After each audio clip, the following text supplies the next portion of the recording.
Welcome back everybody. Unit 5, too much of a good thing. We're at the end of the unit. Yeah, we're gonna go over focus on writing today, and that will be the end of unit 5. So good. If you can open your textbook and go to page 139. Yes, focus on writing. Of course, we start off with our vocabulary. We always review that first. This is a review of the vocabulary of reading 1 and 2. And so we've already worked with this. We're just gonna try to do some other things with those words today and see how far you can use it, how far you can use the words. So good. Work with a partner now. You're gonna do that by yourself. Discuss the meanings of the adjectives and adverbs in the box. Awesome, chilly, desperate, emphatic, font, immeasurable. Oh no, immeasurably. Yeah, impetuous, inevitably, insufferable, loveless, presumptuous, punctually, radically, tolerable, ultimately, utterly, vigorous, and worrisome. Decide if the words give you a positive, negative, or neutral feeling. Yeah, I want you to write the words in the chart under the correct category. Some words can be interpreted in more than one way, so be careful with that. Okay, is it positive, is it negative, or is it neutral? Pause your video and put them in the correct box. Go ahead. Great, that brings us to expanding.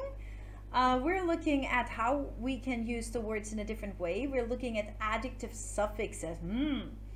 Many adjectives are formed by combining a base word with a suffix, right? Vigor, vigorous. Vigor plus us means vigorous. Look at the bold-faced adjectives in the excerpt from the readings, yeah?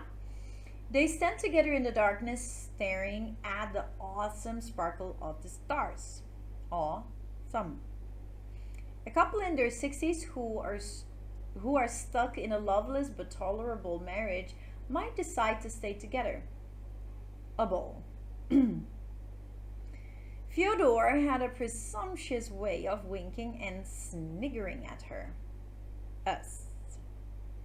So here we see the suffixes can sometimes change the meaning of the base word. Yeah. For example, love, but then we add less. Loveless becomes without love.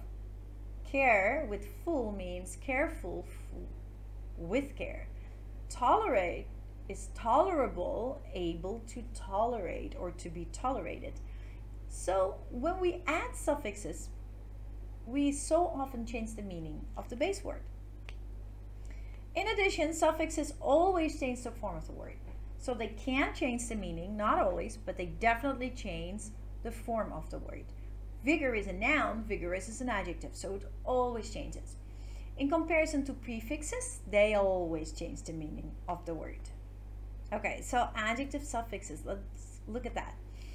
Common adjective suffixes. So these are suffixes that make a word become an adjective. Adjective suffixes can be added to nouns or verbs. For example, adventure is a noun. We add us, it becomes adventurous. Care is a noun. We add full, it becomes careful. Fascinate is a verb. We add ing and it becomes fascinating. Yeah, this is how we create adjectives. Okay, suffixes can also be added to base or root words. Sometimes there are spelling changes when a suffix is added. For example, leave out the final E. Measure becomes measurable, but we take out the E. Otherwise, it would be measurable. Measurable. Leave out the final S before O. Politics, political. Double the final consonant, sun, sunny. That is when we have CVC. Consonant, vowel, consonant. We have to double the last consonant. Okay, awesome. Let's try to do this. You're going to complete the chart with synonyms from reading 1 and from reading 2 that have the suffixes listed. Then think of your own example of an adjective with the same suffix. Let's try. Come on. Death do us part. Reading 1. We've got, this goes according to the paragraphs, people, so this is good. Yeah. Paragraphs 1 to 2, we've got ing and iv. Yeah. So let us try the first one together. Let's say, for example, in paragraphs 1 to 2, we've got, with ink, we've got shimmering. The word shimmering, the definition or the synonym is sparkling. Shimmering is sparkling. And an example of a new adjective with the same suffix could be, for example, speeding. That can be anything, any word with ing. If what we can find in paragraphs 1 to 2 is impulsive, a synonym or definition for it would be impetuous. And another word with if could be active. Yeah? So from this column, we take it from the paragraph, and here you come up with your own. Yeah? Okay, you can pause your video to do this. Go ahead.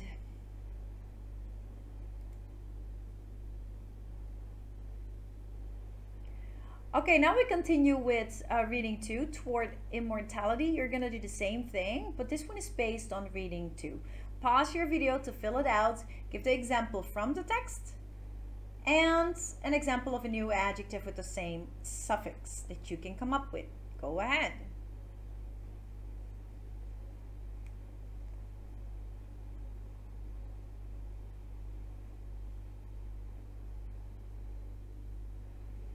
Great.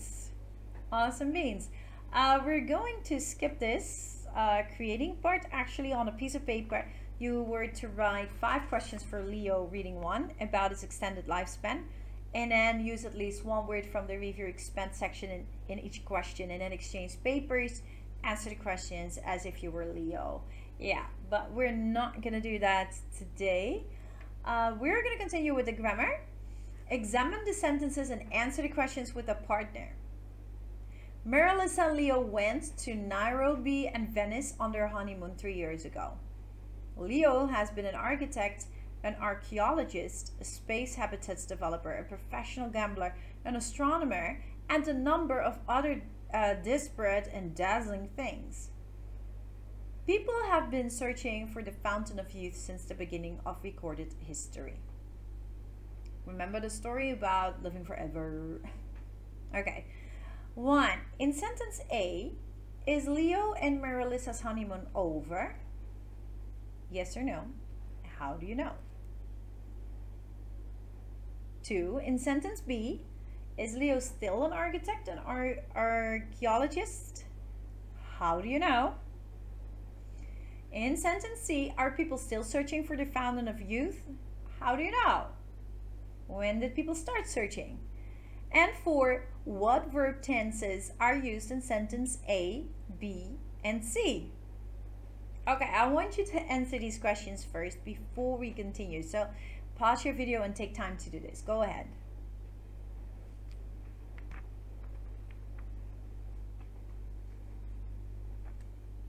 Contrasting the simple past, present perfect, and present perfect continuous. The simple past. 1.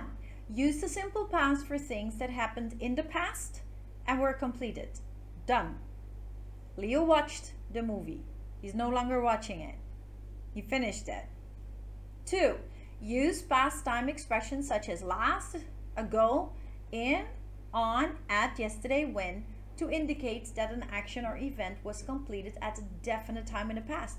A specific time in the past. For example, Leo watched the movie yesterday. So he's no longer watching it. He finished it the day before. Yes? Okay, the present perfect.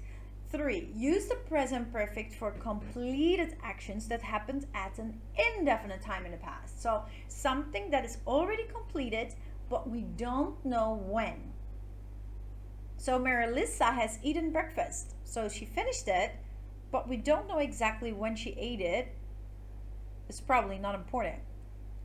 Number 4, you can also use the present perfect for repeated actions that were completed in the past, but that may happen again in the future.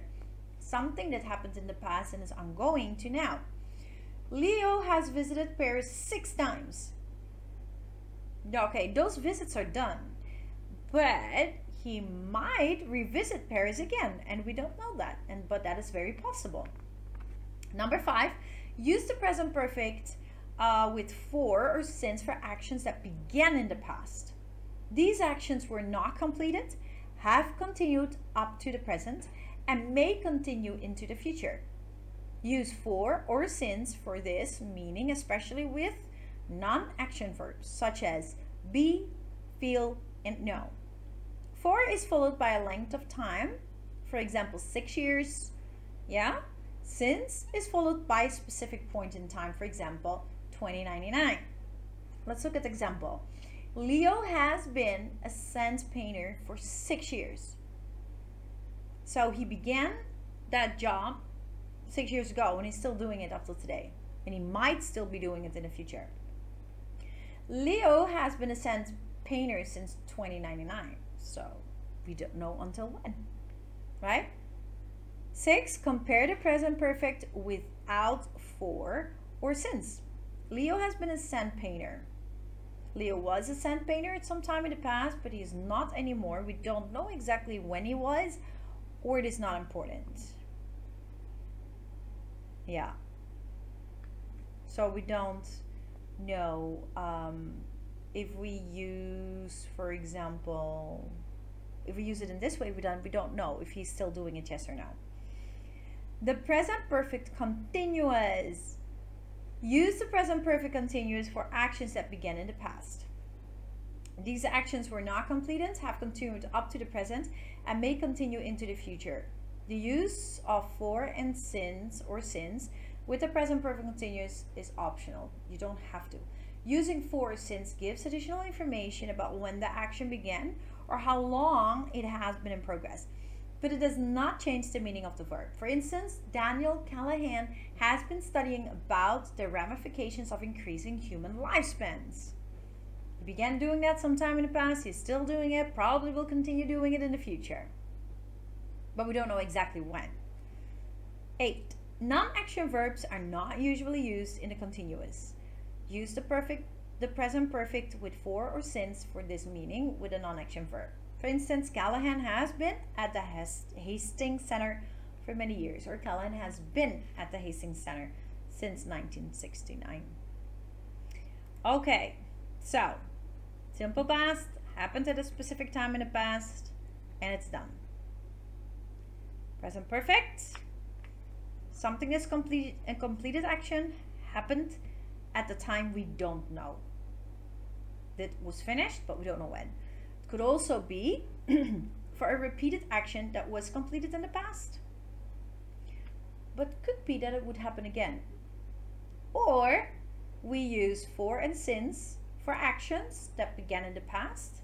They're not completed yet. They have continued up to the present and might continue in the future. Yeah? Now, if you're looking at the comparison, you can compare the present perfect without using for and since. The present perfect continuous uses it's for actions that began in the past also. They were not completed, have continued up to the present, and will probably continue until the future. Yeah? Or non-action verbs that are not usually used in the continuous, use the present perfect with for or since. Yeah? For this meaning with a non-action verb in this case. Awesome. Okay, so what are we gonna do with the simple past, present perfect, and present continuous? Now, if you look at your ebook for reading and writing, you already also see a recap of all the tenses, yeah? So if you're still confused, you can go there to see how it is formed.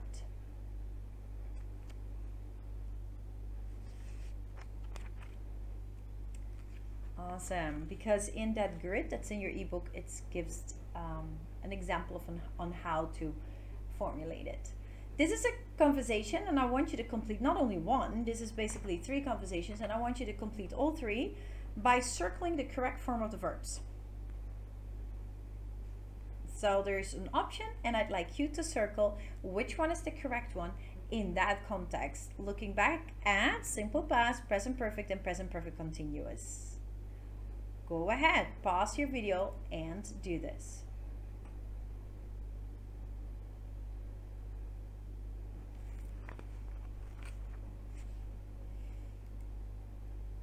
Okay, That brings us to activity 3. Complete the sentences with the verb in the correct tense, simple past, present perfect, or present perfect continuous.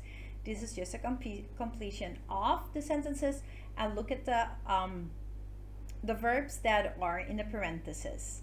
Go ahead, pause your video and answer numbers 1 until 10.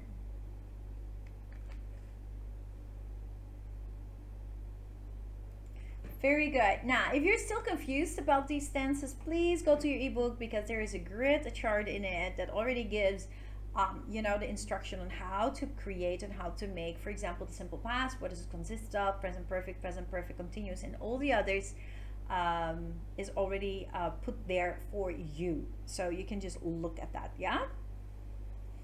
Okay, we're gonna look a little bit into our final writing project. In this unit, you read about immortal life in the future. Imagine that scientists have discovered a way to make you immortal, and it is now the year 2175. What's your life like? What jobs have you had? What relationships have you had? Who have you married? What's your family like? What have been the advantages of living so long? And what have been the disadvantages? Dude, so many questions. Nah, this is exactly what your writing is about, right? You're writing a descriptive essay about the positive and negative aspects of your life in 2175 if you were to live that long. That's a long time from now. And of course, you need to use the vocabulary and grammar from the unit. Now let's look at how to practice. Now, to do our brainstorm, to prepare to write, we can use an idea web. That's a mind map or whatever you want to call it. There's so many ways to do brainstorm. You can do free writing, you can do column, you can do a lot of things. Imagine your life in the year 2175. Look at the topics in the idea web. Close your eyes and try to create a mental picture of yourself and your life. Can't get it yet. Think about the topics in the circles as they relate to your life. So, my life in 2175, careers, numbers becoming boring, family, longevity, house, marriage, yada, yada, yada, yada. Write your ideas about each topic in the circles. Be sure to include details and adjectives, okay? So, careers, family, longevity, house, and marriage. Awesome, awesome. It could be so weird if you live that long. Okay, now you're gonna write a descriptive essay. Now, descriptive essay describes a place, a person, or a situation. You gotta remember, for descriptive writing, you have to make it something that becomes visual in your mind, meaning you have to create imagery. A visualized picture. You can imaginarily see it, smell it, taste it, hear it, touch it. It's all there. That's why we use sensory details. Multiple adjectives in order to create all these vivid pictures in your head, right? And we use figurative language to create a deeper meaning. So in order to be descriptive, you use figurative language, similes, metaphors, onomatopoeia, sound words, hyperbole, yada yada yada, and sensory details. These two components, right? Which we also see in literature. Now, to be descriptive, you want people, when they read your essay, that they can kind of see it, taste it, touch it, smell it. You know, it's just there in their head. Then you're doing it good. Now, when we can describe a lot of things in different ways. Descriptive writing describes a place, a person, situation. Can also describe an experience. Okay, when it's describing an object or a person or a place, we use spatial order. Spatial order. That means that we go from a specific angle. Spatial order can be from top to bottom, bottom to top, inside out, out in, front to back, back to front, clockwise or counterclockwise, different ways. But you got to choose. If I were to describe a bottle of water, I could start describing it from the outside and then the inside, or inside then the outside. I could describe it from top to bottom or bottom to top, but I got to decide which angle I use or which perspective I use, because that will help me to describe it in a logical way so the reader can follow it. When we're describing an event or an experience that we've had, we cannot use spatial order. We have to use chronological order. Chronological order is used in narrative writing, right? In a story. So because it's an experience or an event, it definitely has had something that happened first, second, third, after that, following that, and at the end, finally. So that's what we call chronological order, and so we use chronology words like time words, sequence words is first, then after that, following, finally. Yeah? The writer uses such vivid or descriptive language that the reader can create a clear mental picture, that's imagery, of the description. So have an introduction, just like an essay. It's an essay, so it's introduction, body, and conclusion. And I'd like you to write at least, if possible, 3 body paragraphs, yeah? Capture the reader's attention by telling an interesting anecdote or story. This is called the hook. Yeah, so for our introduction we have hot. H for hook is this, capture the reader's attention. Then O for overview, which is the bridge. And then T for thesis statement, which includes the topic and the purpose of your writing. 2, use strong imagery. Try to create mental pictures for your reading by using descriptive adjectives and details. Descriptive adjectives basically brings us to the point of OSACM. OSACM. O, opinion. Yeah. S, size. A, age. C, color. M, material. Yeah, OSACM. And that's those are the categories for adjectives, descriptive adjectives. If you use from every category one, or you use from several categories, you do not have to use, for instance, commas. So if I would say the delicious, humongous, red apple, I have delicious opinion, humongous for size, red for color, and then apple, the noun. I don't have to separate those words with commas because they come from different categories. But if I would say, for example, the delicious, juicy, amazing apple, it's all opinion. So then I would have to separate delicious, juicy, amazing. I have to separate that with commas because it all comes from the same category. Remember, OSACM. Opinion, size, age, color, material. Yeah, we use that. Those are the descriptive adjectives that we use. Okay, cool. Now, you also have gotten some Google Slides for that one from me, so look at that one as well. 3, rely on sensory details. That's what I meant. What describes the smell, the sights, the sounds, the taste, the senses of touch. So cool. It's like when you're reading it, you can just imagine it. Amazing. Have a conclusion. Bring the ideas of the essay to a close by providing final thoughts or prediction. Yeah? You conclude it, summarize it, and yeah, end it with a takeaway so people keep thinking about it.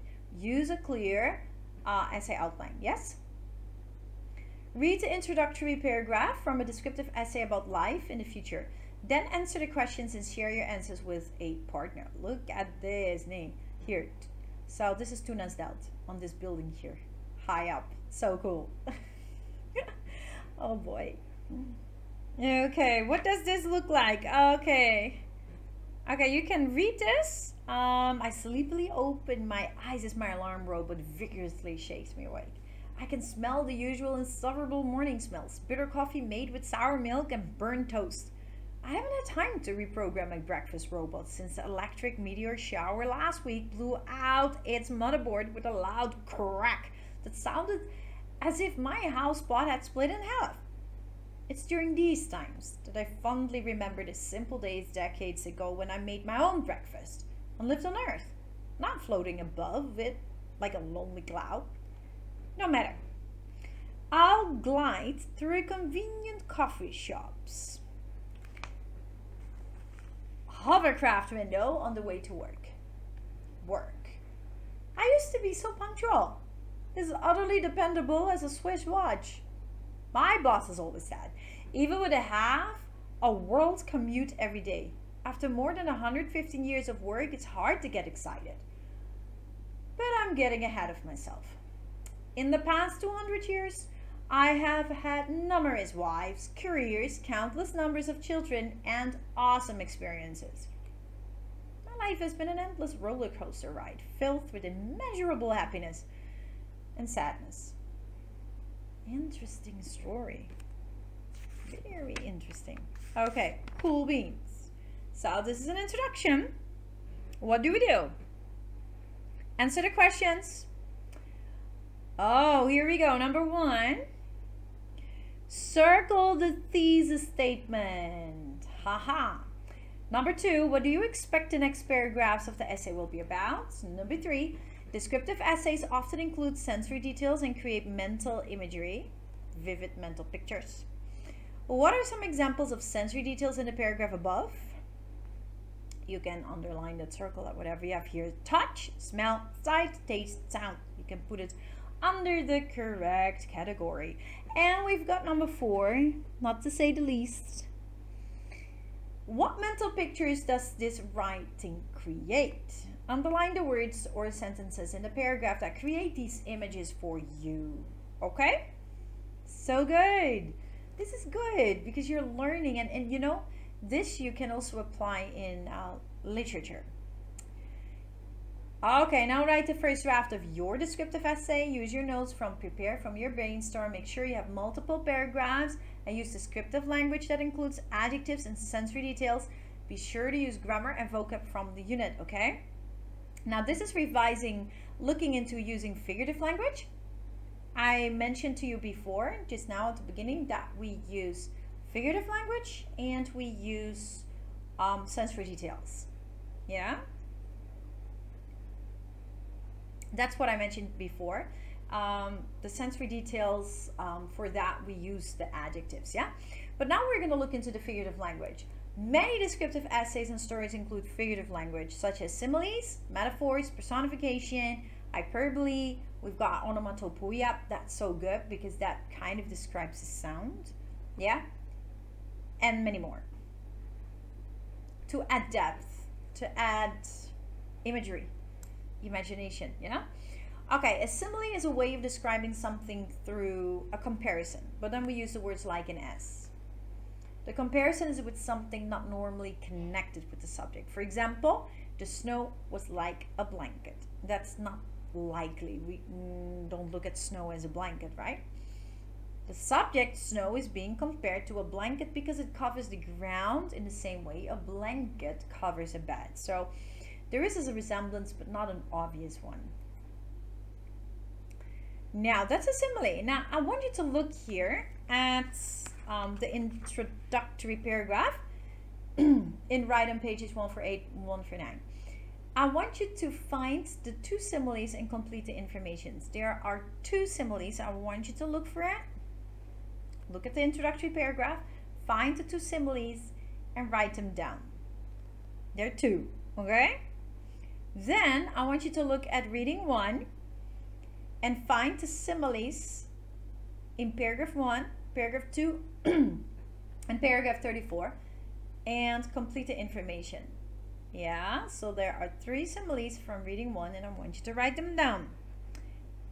You can pause your video right now to do that. Go ahead.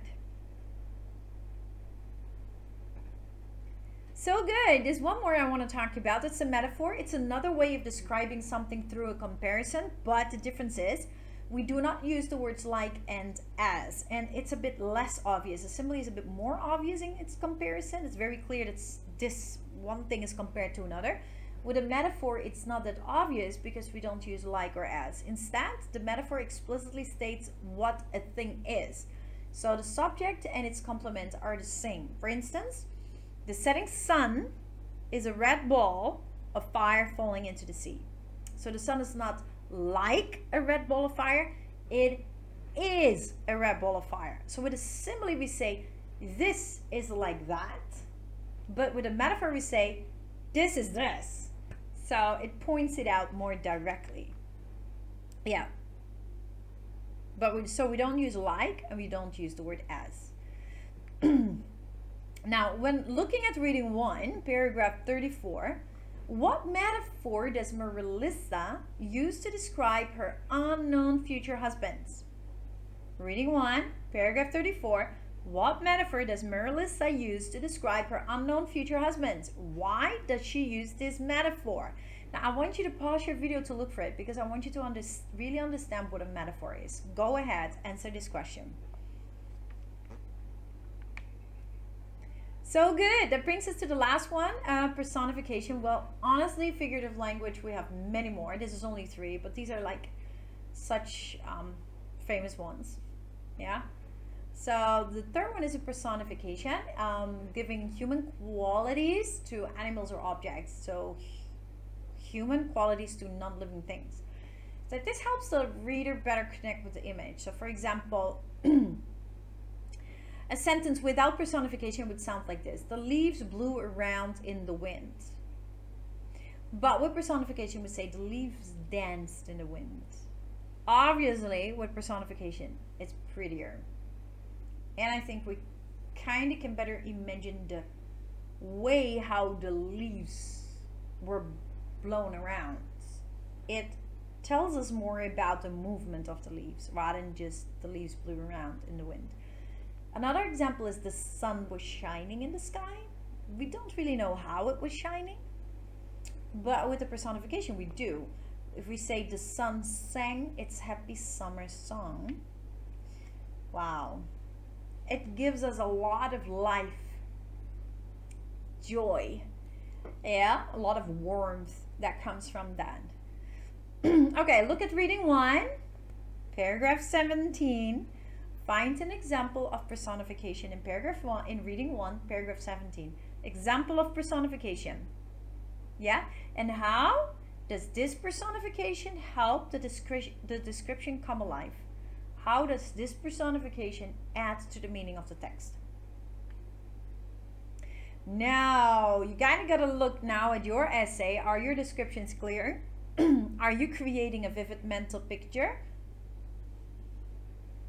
Okay, you gotta at least use one simile, one metaphor, and one personification. So besides using the adjectives, OSACM, yeah, the multiple adjectives to create sensory imagery, right? To create the idea of smell, taste, sight, hearing, and touch.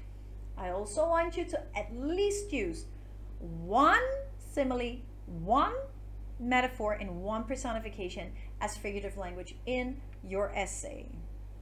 Okay, so then you have used the sensory details, the multiple adjectives to create sensory details, and figurative language, both. So good. Okay, yeah, you gotta try that out though. Okay, and of course our checklist is so important. Number 1, does the essay have an interesting introduction? HOT, hook, overview, thesis statement. Does the essay have multiple paragraphs? At least 2, but preferable, I asked for 3 body paragraphs and a conclusion. 3, does the essay include clear descriptive language including lots of adjectives? Yeah, OSACM. 4, does the essay contain vivid mental imagery including sensory details and a simile, metaphor, example of personification? We get the sensory details through by using the adjectives, yeah? And does the essay have a conclusion? Did you use tenses correctly? Have you used the vocabulary from this unit? And of course the tenses is the grammar from this unit. Yeah? So good. Okay, amazing, amazing. That was a lot of information for one lesson, right? Yeah, a lot of information. Okay, we're gonna go back and review what it is what we have done today. Okay, give me a moment. Yeah. Okay, so the first thing we did, we reviewed our vocabulary, right? And we did that by putting the words in categories for positive, negative, and neutral. Then we expanded by using adjective suffixes. And we skipped the creating part. Then we went to our grammar, contrasting the simple past, present perfect, and present perfect continuous. and you had to pick the correct form of the tense in 3 different conversations. Then you had to complete the sentences with the verb in the correct tense: simple past, present perfect, and present perfect continuous to know which would be correct. And of course, all that vocab and all that grammar has to be used in your final writing project, which we looked at by looking at your brainstorming part by using a IdeaWeb or WordWeb.